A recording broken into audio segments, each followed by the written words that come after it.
நான் திரும்ப சொல்கிறது என்னென்னா, ஒவ்வொரு தனி மனிதனுக்கும் அவங்களுடைய உரிமை, யாருக்கு ஓட்டு போடணும் அப்படிங்கிறது அவங்களுடைய உரிமை.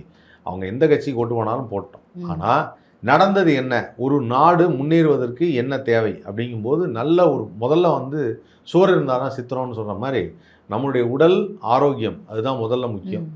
உடல் ஆரோக்கியம் முக்கியம். அதுக்கப்புறம் நம்மளுடைய மூளைக்கான கல்வி அறிவு முக்கியம். இது ரெண்டுத்தையும் கடந்த ஆட்சியில் ரொம்ப ரொம்ப சிறப்பாக செயல்பட்டுட்டு வந்தாங்க அதை முன்னேற்றத்துக்கு அப்படிங்கிறதுல எந்த விதமான டவுட்டும் கிடையாது. அப்போது நான் என்ன சொல்லுவேன்னா, இதை கண்டினியூ பண்ண சொல்லுவேன். இதை வந்து இந்த மாற்றம் வேணும், இந்த 5 வருஷத்துக்கு ஒரு தடவை மாற்றிக்கலாம், எனக்கு அவங்கள பிடிக்கல இவங்கள பிடிக்கலன்னு சொல்கிறாங்க இல்லையா, அது மாதிரி பண்ணுறத கொஞ்சம் யோசித்து பண்ணுங்கள். அது வந்து அது வந்து ஒரு நாட்டின் வளர்ச்சிக்கு என்றைக்குமே உதவாது.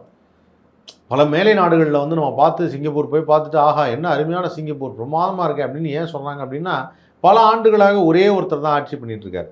அப்படி அந்த ஒரே கட்சியை சேர்ந்தவங்க இருந்துக்கிறாங்க, எல்லாத்தையும் சீர்படுத்திக்கிறாங்க. அது வந்து நடக்கணும். அது நடந்தால் தான் நல்லது. அதனால தான் சொல்லுவேன், அது வந்து இப்போ இருக்கக்கூடிய இதில் ஒரு கல்வியில் ஒரு கவர்மெண்ட் ஸ்கூலில் படித்த பசங்க எல்லாரும் வந்து இன்றைக்கி நல்ல ஒரு நிலைமைக்கு வராங்க, நல்ல வேலைக்கு போகிறாங்க. ஒரு வேலை வாய்ப்பு இருந்தால், அந்த பசங்களுக்கு கல்வி இருந்தால் மற்ற விஷயங்கள் தோணாது. இப்போ நம்ம வந்து போதைப் பொருள்லாம் வந்து நிறையா பயன்படுத்துகிறாங்க, அதெல்லாம் தடுக்கணும் அப்படின்னு சொல்கிறோம். சும்மா இருந்தால் எல்லாருமே செய்ய தான் செய்வாங்க. எப்பவுமே ஐடில் மைண்ட் வந்து இட்ஸ் டெவில்ஸ் இதுன்னுவாங்கல்ல, அந்த மாதிரி அது வந்து ஒரு ஐடியலாக இருக்கிறதுங்கிறதே பிரச்சனை தான். ஆனால் இப்போ எல்லோரும் கல்வி அது இதுன்னு மாறி மாறி அவங்களுக்குள்ள சிந்தனைகளை வளர்த்துக்கிட்டே போய் நிறைய வேலைகள்லாம் செய்ய ஆரம்பித்தாங்க அப்படின்னாங்கன்னு வச்சுங்களேன். என்டர்டெயின்மெண்ட் ஆரம்பிச்சிட்டான்னு வச்சுக்கோங்க அவங்களுக்குள்ளே, இதுலேருந்து கொஞ்சம் விலகிடுவாங்க.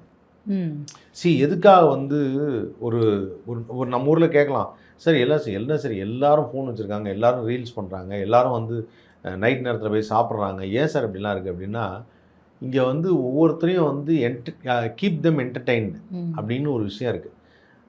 இப்போ ஹாப்பி ஸ்ட்ரீட்னு ஒன்று பண்ணாங்கன்னு வச்சுங்களேன். ஹாப்பி ஸ்ட்ரீட் ஏன் பண்ணுறாங்க அப்படின்னா, வாங்க வந்து ஜாலியாக இது பண்ண டான்ஸ் ஆடி பாட்டு பாடி என்ஜாய் பண்ணிட்டு போங்க, நல்லா சாப்பிடுங்க, ஃபுட் ஸ்ட்ரீட் இருக்குது நல்லா சாப்பிடுங்க, நைட்டு பூரா ஏன் சாப்பிடுங்க, ஏன் மவுண்ட் ரோடில் ஏன் வந்து சாப்பாட்டுக்கெல்லாம் ஏன் பர்மிஷன் கொடுத்துக்கிறாங்க, இரவு நேரத்தில் நாங்கள் சாப்பிடணும், பல பேர் காலையிலேருந்து வேலை செய்கிறாங்க, ராத்திரி நேரத்தில் தான் எங்களால் பார்க்க முடியுது, போய் சாப்பிடணும், நாங்கள் ஃப்ரெண்ட்ஸ் எல்லாம் ஒன்று கூடணும் அப்படிங்கிறாங்கன்னா, இதெல்லாம் எதுக்குன்னா அவங்களுடைய பிரெயினில் கொஞ்சம் கூட அந்த தவறான கண்ணோட்டமும் தவறான எண்ணங்களும் வந்துடக்கூடாது, ஐடியலாக இருக்கக்கூடாது அப்படிங்கிறதுக்காக தான் கேளிக்கையும் இந்த மாதிரி சாப்பாடும் இதெல்லாமே வந்து சொல்கிறேன். இதெல்லாமே வந்து ஒரு நாட்டில் வந்து அங்கீகரிக்கிறதுக்கான காரணம்.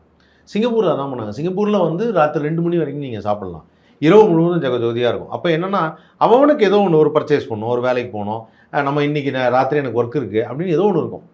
அவனுக்கு அந்த மைண்டு டைவர்ஷனுங்கிறது ஒரு இந்த மாதிரி தவறான வழியில் டைவர்ட் ஆகிறதுங்கிறது வராது.